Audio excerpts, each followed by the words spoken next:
안녕하세요. 5번째 세미나를 진행할 김지수입니다. 5번째 세미나 주제는 집단 상담의 작업 종결 단계를 알아보는 것입니다. 이번 주차에서는 집단 상담 프로그램을 마무리하게 되는 작업 단계와 종결 단계 내용에 대해 알아보겠습니다. 대략의 내용을 다루고 있기 때문에 더 자세한 내용은 355페이지에서 427페이지를 참고하시면 좋을 것 같습니다. 먼저 작업 단계의 특징에 대해 알아보겠습니다. 이 단계에서는 초기 단계와 전환 단계에 비해 덜 구조적인 개입이 요구가 됩니다. 작업 단계에 이르게 되면 참가자는 지문 받기를 기다리기보다 스스로 집단 상호작용에 참여하는 방법을 배우게 됩니다. 사실 집단이 변하는 단계마다 명확한 구분선이 있는 것은 아니고 실제로는 단계들이 여러 부분 겹쳐서 나타나기도 합니다. 작업 단계에 돌입했다고 해서 반드시 모든 집단 구성원이 최적의 기능을 발휘하는 것은 아니고 개개인마다 준비 수준과 활동이 모두 다릅니다. 실제로 어떤 사람은 집단 주변에 머물러 있을 수도 있고 어떤 사람은 아직 심도 있는 탐색을 할 준비가 되어 있지 않을 수도 있습니다. 반대로 기존에 저항이 컸던 집단에서 적극적인 집단 활동을 하려는 사람이 있을 수도 있고 다른 사람보다 동기 유발이 높은 사람도 있을 것이고 저항이 많거나 위험을 꺼리는 사람도 있을 수 있습니다. 그래서 이러한 특징을 유념하면서 작업 단계를 구성하면 좋을 것 같습니다. 작업 단계에서 집단이 상당히 높은 수준의 생산성에 도달하더라도 그 수준을 유지하지 못할 수도 있습니다. 또한 적정 수준에 머물러 있다가 초기 단계나 과도기 단계에 직면한 문제로 특정화되는 초기 발달 단계로 돌아갈 수도 있습니다. 이러한 사실을 미리 예상하고 프로그램을 구성하게 된다면 더욱더 발전적인 작업이 이루어질 수 있을 거라고 생각합니다.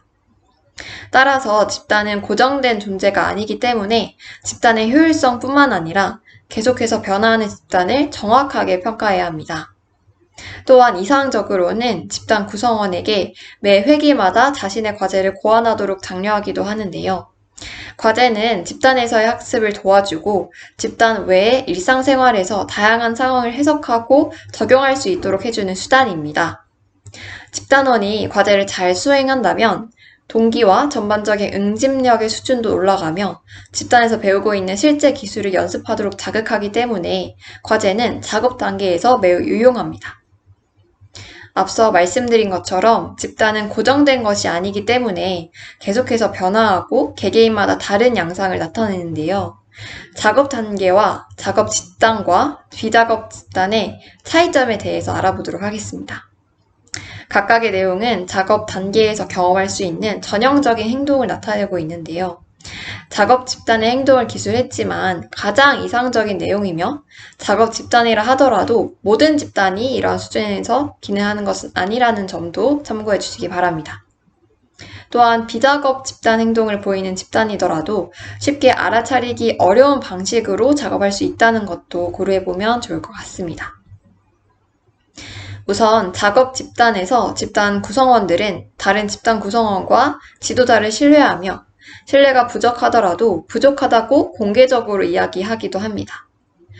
그리고 지금 여기에 의미 있는 반응을 나누며 기꺼이 위험을 감수하려고도 합니다. 또한 상담에서 이루고자 하는 목표가 명확하고 구체적이며 대부분 소속감을 느끼며 제외된 집단원이 있다면 능동적으로 참여할 수 있도록 격려를 받습니다. 다음으로는 또 작업 집단은 다른 사람의 작업에 동참하는 것을 자연스럽게 여기면서 지도자로부터 허락을 기다리지 않습니다. 또한 응집력이 높고 경험을 공유하는 친밀한 정서적 유대감이 형성되어서 서로를 알아가게 되고 기꺼이 실험적인 행동도 시도하기도 합니다. 그리고 서로 피드백이 자유롭게 오고 가면서 거부감 없이 받아들이고 또 정확하게 반영하고자 하는 의지가 있습니다. 비작업 집단은 앞서 말한 내용과 대조가 되는데요. 내재된 적대감으로 불신이 있을 수도 있습니다. 집단 구성원은 스스로 억제하고 생각이나 느낌을 표현하지 않습니다. 또한 개인 목표가 혼란스럽고 추상적이며 식상해서 심지어 목표가 없는 경우도 있습니다. 또 세 번째로는 많은 집단 구성원이 소외되었다고 느끼고 심지어 파벌이 형성되고 분열을 이끄는 경향도 나타날 수 있습니다. 또 표현하는데 두려움을 느끼기도 합니다. 또 하나의 특징으로는 모든 일에서 지도자에게 의존하며 집단원뿐만 아니라 집단원과 지도자 사이에서도 갈등이 존재하게 됩니다. 그리고 분열이 있고 서로 멀게 느끼며 공감의 부재가 존재합니다. 새롭고 위험한 행동을 직면하지 않으면서 익숙한 방식만을 고수하게 됩니다. 또한 피드백을 약간만 주어도 방어적인 태도로 거부하면서 피드백은 어떠한 배려나 연민 없이 이루어지기도 합니다. 이러한 내용뿐만 아니라 페이지 365에서 367페이지에 더 많은 내용이 기술되어 있으니 참고해 주시기 바랍니다. 다음은 작업 단계에서 해야 하는 선택입니다. 이 5가지의 문제를 어떻게 선택해서 해결하냐에 따라 작업 집단과 비작업 집단으로 나뉘어지게 됩니다. 먼저 개방대 익명성인데요. 집단 구성원은 중요하면서 적당한 방법으로 자신을 개방하는 것과 또 두려움 뒤에 계속해서 숨어있는 것 중 하나를 선택하게 되는데, 많은 사람들이 다른 사람들에게 자신을 알리고 또 다른 사람과 자신에 대해서 알고 싶어서 집단에 오기도 하지만 익명성을 통해서 자신을 보호하기도 합니다. 집단 활동이 효과적으로 진행되게 되면 스스로 자기 개방을 선택하게 될 것입니다. 다음 2번째는 진전성 대 조심성입니다. 집단 상담이 성공적으로 이루어지려면 진정성을 가지고 임해야 합니다. 진정한 친밀감을 사람들이 잘 모르거나 그들이 솔직한 감정을 숨겨야 한다는 압박을 느낄 때에는 형성될 수가 없습니다. 다양한 이유로 집단원들을 조심성을 선택해서 스스로 감추고는 하는데, 거부에 대한 두려움이나 차별 경험 때문에 특정 상황에서 가면을 쓰기도 합니다. 3번째는 자발성 대 통제인데요. 지도자는 집단 구성원들에게 통제되고 반복된 방식보다 더 자발적으로 반응하기를 권유합니다. 하지만 다른 사람을 신경 쓰지 않고 제멋대로 하는 것은 아닌데요. 연습하지 못했던 행동을 시도하도록 독려하거나 밖으로 표현하기를 독려한다면 자발성을 가지고 변화하고자 하는 의지를 더욱더 다질 수 있습니다. 4번째는 수용 대 거부입니다. 집단 과정을 거치면서 종종 집단원들은 저는 있는 그대로의 저 자신이길 원해요. 하지만 만약 있는 그대로의 제 모습이 수용되지 않을까 봐도 두려워요. 또 이 집단에 적합하지 않은 것 같아서 걱정돼요 라고 말합니다. 이렇게 다른 사람들이 자신을 거부할까 봐 두려워하는 것보다 어쩌면 자기 자신이 스스로를 거부하고 있다는 것을 깨닫게 될 수도 있는데요.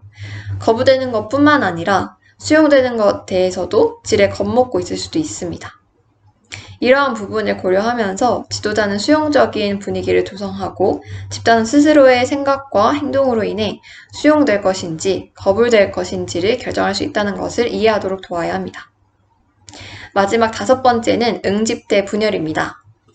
응집은 저번 세미나 영상에서도 언급했던 것처럼 공동체에 소속되어 있다라는 느낌을 발전시키고 유대관계를 형성하여서 더욱더 활동적으로 작업하게 해주는 중요한 요소입니다.